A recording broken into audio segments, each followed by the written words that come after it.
सेवा में भाग लगायो माँ, भवानी सेवा में भाग लगायो माँ।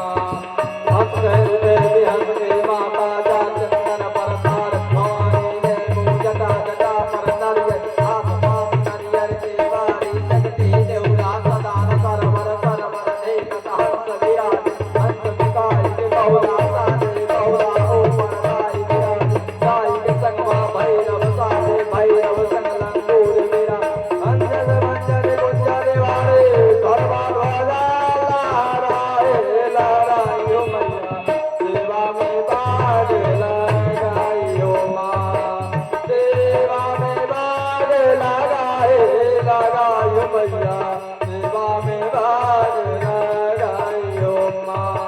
हे भवानी सेवा में भाग लगायो माँ, हे काली माँ सेवा में भाग लगायो माँ। कितना भयंकर आरती है ना। पुष्प किसी और का, आरती कोई और गा रहा है। यह भक्ति नहीं है, यह कपट है।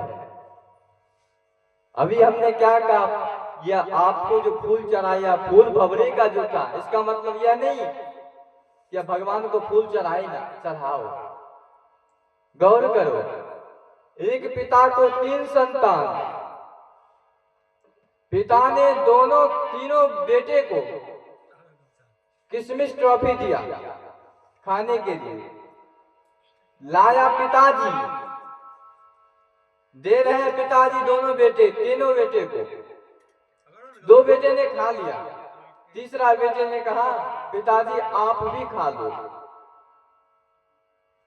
अब गौर करना, उस पिता को क्या हालत होगा कि 2 बेटे ने मेरे सामने में ही खा लिया, तीसरा बेटा जो सबसे पहले हमें खिला रहा है, मेरा ही चीज हमें ही खिला रहा है। इसको भाव देकर पिता भावुक हो जाता है। ठीक इसी प्रकार यह संसार भगवान को ही बनाया है। यहां तक कि जो खिलाता है सारी जगह को, उन्हें कैसे खिलाऊं मैं तो थोड़ा बखारी, मैं उन्हें कैसे खिला सकता हूं। इसीलिए हे नाथ, ये आप ही का है, परंतु एक पुत्र का धर्म होता है कि जब तक पिता को भोजन न कराए तब तक पुत्र कैसे खा सकता है। इसलिए हे नाथ, मैं अपना धर्म को पालन करता हूँ और आपको जो इच्छा हो वो करो। जहाँ नाथ रख दोगे, जहाँ नाथ रख दोगे वहीं मैं रहूँगा, जहाँ ले चलोगे वहीं मैं चलूँगा, जहाँ ले लोगे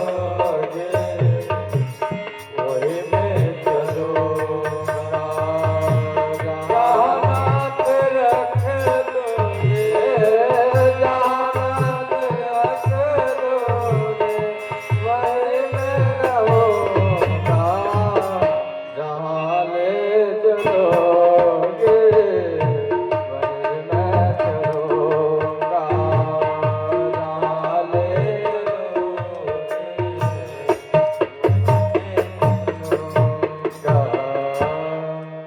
भगत का यही धर्म है कि नाथ आप जहां रख दो मैं वहीं पर रहूंगा, जहां ले चलोगे वहीं मैं रहूंगा, वहीं मैं चलूंगा। नो कंप्लेन, कंप्लेन ना कीजिए कि झोपड़ी में क्यों रख दिया।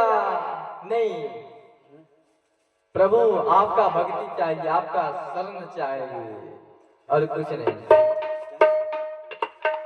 कहते हैं कि आप मुझे ब्राह्मण खुशी से लौट पट होकर कूदते आए, पत्नी को कहा हे देवी ये फल लो, यह फल खाने से तुम गर्भवती हो जाओगी।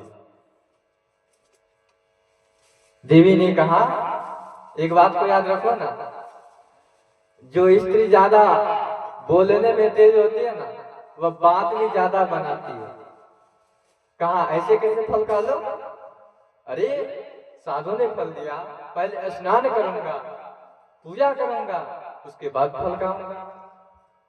अब तो महाराज यह स्थिति हो गया। आप मुझे ब्राह्मण खुश हो गए, भगवान आज आपने कौन सा ऐसा चक्षु दे दिया, आज लगता है उल्टा कनेक्शन को आपने सीधा कर दिया। एक तो आप पुत्र होने का वर दे दिया और ऊपर से मेरी पत्नी कितनी अच्छी मीठी मीठी बातें कर दिया, 100 साल और मेरा उम्र बढ़ जाए।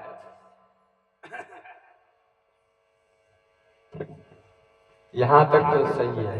देवी ने कहा नहीं नहीं नहीं नहीं, मैं वैसे नहीं फल खाऊंगा, पहले स्नान करूंगा। आत्मदेव ब्राह्मण बोले तू जैसे खाओ वैसे खाओ, परंतु खा लेना, मैं जा रहा हूं। खुशी के मारे जंगल में चले गए भजन करने के लिए। जैसे ही भजन करने के लिए गए, अब श्रीमती धुंधली देवी अपने ऑफिस में अब पंचायत कर रही है। क्या कहती है, अरे बहन क्या मैं फल खा लूं? मेरे पति ने कहा फल खा लेगी तो तू एक बच्चे को मां हो जाएगी। और जानती है यदि मैं मां बन जाऊंगा तो मेरे पिता भी खुश हो जाएंगे, मेरे पिता भी खुश हो जाएंगे, हमारे माता भी खुश हो जाएगी और यहाँ तक हमारे पति तो खुश ही हो जाएंगे। पड़ोसी ने कहा जानती है एक बच्चा को पैदा करते समय कितना दर्द होता है, बहुत कष्ट होता है, अपार कष्ट होता है। क्या क्या कष्ट होता है मैं तुम्हें बताता हूँ। पड़ोसी ने क्या कहा, क्या क्या होता है बताइए।